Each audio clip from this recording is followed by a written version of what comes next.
So this weekend I went to a non-sports card show, my first ever, and I picked up this stack of cards plus 2 full sets, which you guys are going to see in a bit.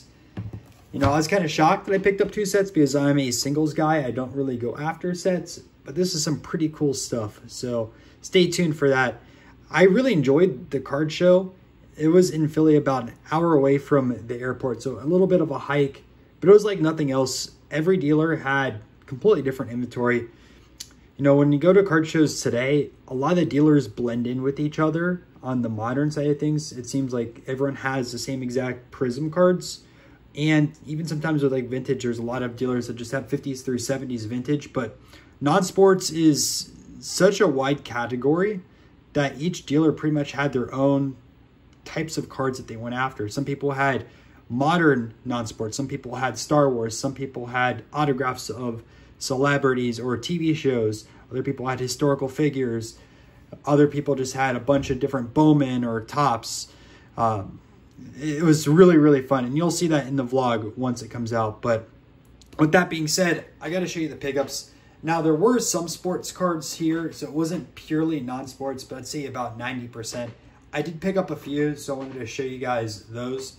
Now, the first one is from one of my favorite sets. It's from 1951 Topps Ringside, and this is a Sugar Ray Robinson. You guys can tell this card is pretty sharp. Unfortunately, it does have a diamond cut. You can see how this goes from here to over here. And if you guys are new to the hobby, sometimes you think this is trimmed because of a diamond cut, but sometimes the cards were cut off weird. So you can see like on this side over here, from short to thick, thin to thick. It's unfortunate because you guys can see it's really, really nice, but still presents well. I couldn't pass up a Ray Robinson, one of your best boxers of all time. And this is one of the first Topps sets, a whole year before the iconic 1952 baseball set. Yes, they made a full boxer set before that. Next, some soccer card pickups, vintage pre-war soccer, which you don't really see often at shows. I'm not an expert in pre-war soccer. I have so much to know and learn. I have to put my hours of research into it. But I did recognize one name from a lot that I picked up, and it was this guy right here. I was in a soccer Discord server, and I've seen some of his cards posted before. So I ended up picking up this whole lot. It was like 1, 2, 3, 4, 5 soccer cards. It was like $20 or so. And I actually traded this card already, like right away after the show. So my friends had a Jack Hobbs rookie card. It's a 1907 from Capstan Wills. And he's probably a top 10 cricketer of all time. And he was looking to trade that card for this. So I made that happen because I'm more of a cricket fan than soccer. I don't appreciate this as much as I do of the Jack Hobbs rookie card. So that is going to be sent out to my friend, and I'm going to be getting the rookie card in pretty soon, which is cool. But I still have these other ones as well. Don't know if I'm going to hold on to them or trade them or whatever the case may be. You just don't really see early soccer. And also I found out from talking to a few different collectors that these are from Italy. So something you don't see at US shows, but pretty cool with those right there. So with that being said, we are now into the non-sport side of things. And I wanted to show you guys this release. Now, I believe these are Monty gums. And if anyone's more of an expert on these cards, please correct me because I still have a ton to learn. And these were some rock and roll cards. So take a look at these over here. I paid about $2 to $3 a pop on these. Across average. And these are from 1966. A lot of these are creased or damaged really, really easily, but I couldn't pass them up. And I wanted to show you guys the backs on them because they're really, really interesting. So this one's upside down. I got to turn that around. So it actually has a jet right there. Anyone wants to translate that, feel free to. And then the Rolling Stones. Well, it says right there, actually, executive aircraft and 860 kilometers. So you can see some other ones as well, like this in the Moody Blues. Put an old Mustang on here, Ford Mustang Coupe 1966. So probably like a 66 or a 67 release. Another Rolling Stones are right here. Supremes.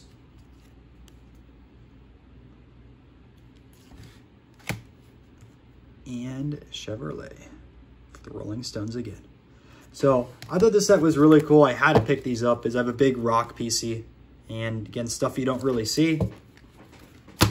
This other set I am not familiar with at all. I believe it's also a 60s release. So we'll just go pan through these real quick so you guys can see those. Really bright and beautiful colors. There's two Elvises as well. See those right there. And what's interesting is the back, each of these have different dances. So like this is the twist. Another, the twist. Another one. The waltz. And the tango. So if you guys have a little bit more information on these cards, let me know, as well as some of those early previous rock cards, because I do want to find out and educate myself. Education is the most important thing in this hobby. You always have to be learning. But yeah. Next, so I picked up 3 GMen. There was a ton at the card show. I wish I had more time to really dive in and go through all the different bargain bins. But I picked these up. This was actually my first deal at the show. So I got a Machine Gun Kelly, Pretty Boy Floyd, and another Pretty Boy Floyd. Picked up all 3 of these for $10. So you guys can see a little bit of the graphics. I'm gonna put them one by one on here. And there's a lot of different variations on these cards. Some of them have copyrights on them, but there's also different colors. And I'll show you an example on this next card. So if you take a look at the colors on this Pretty Boy Floyd, I'm gonna take out the next one over here, and you can see they're different.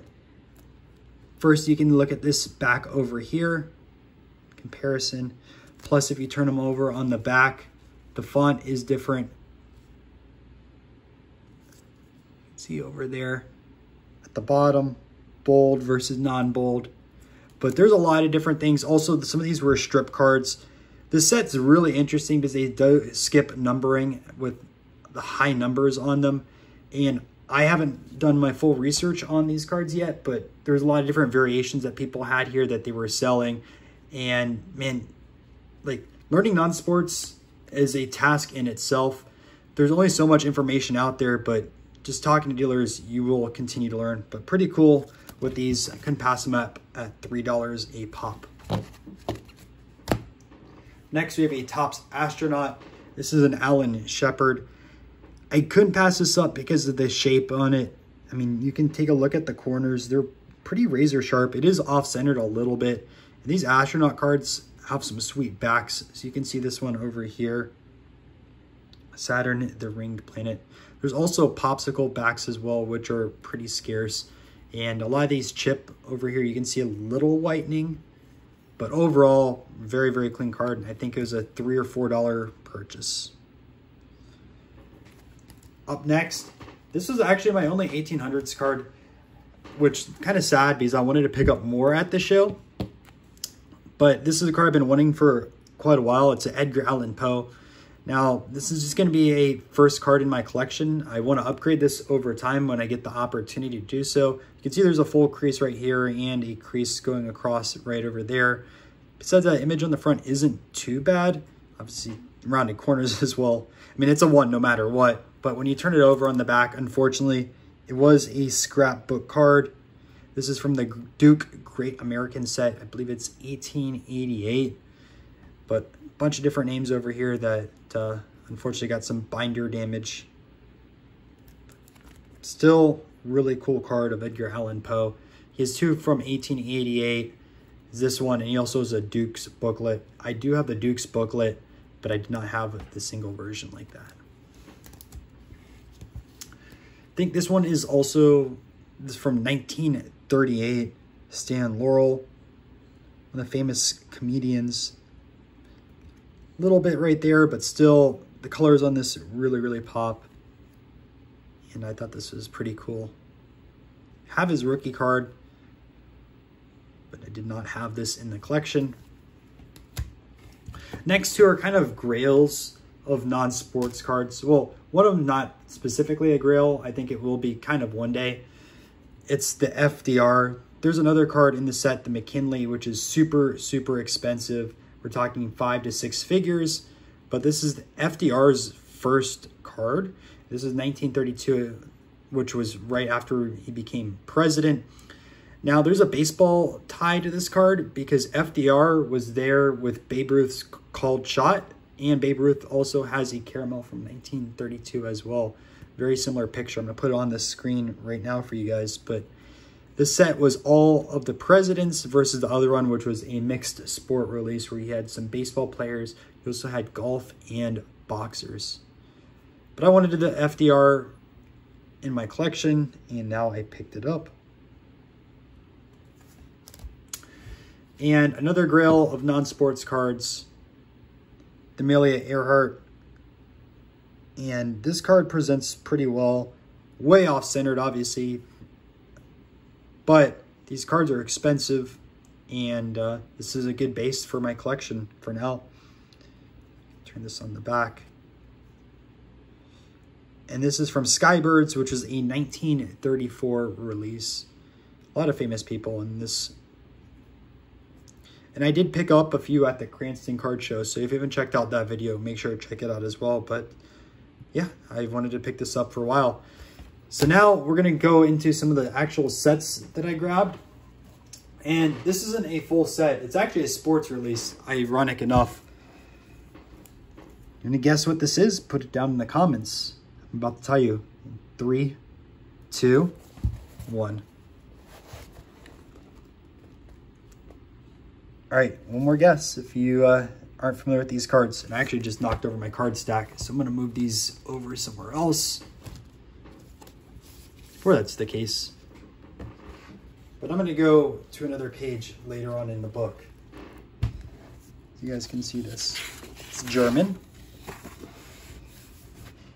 It is the 1932 Sinella. I would have never thought I saw this at a non-sports card show. But as soon as I opened up this book and saw the first card on there, I literally looked through it to see if the Babe Ruth was there.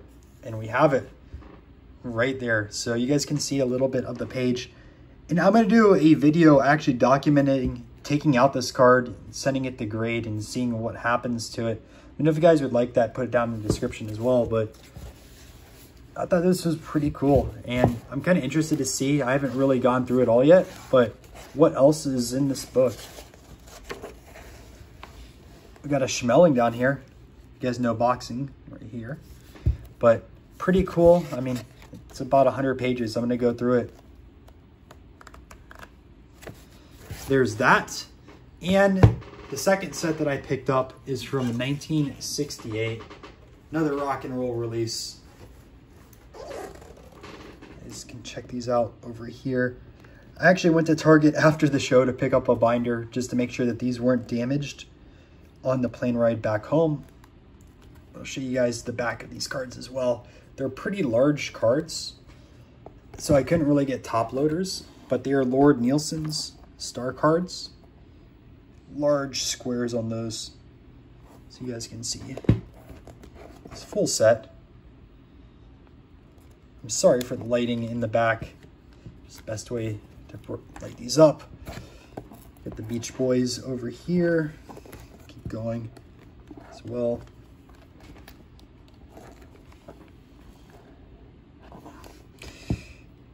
That is the Jimi Hendrix rookie card right there. Has him smoking. One of the most iconic cards of his. He's skyrocketed a lot in the last few months. You can see that was a pretty powerful page because you had Hendrix, the Beatles, and the Stones. We got a few more pages left in this. You can see that there. And the last one right there.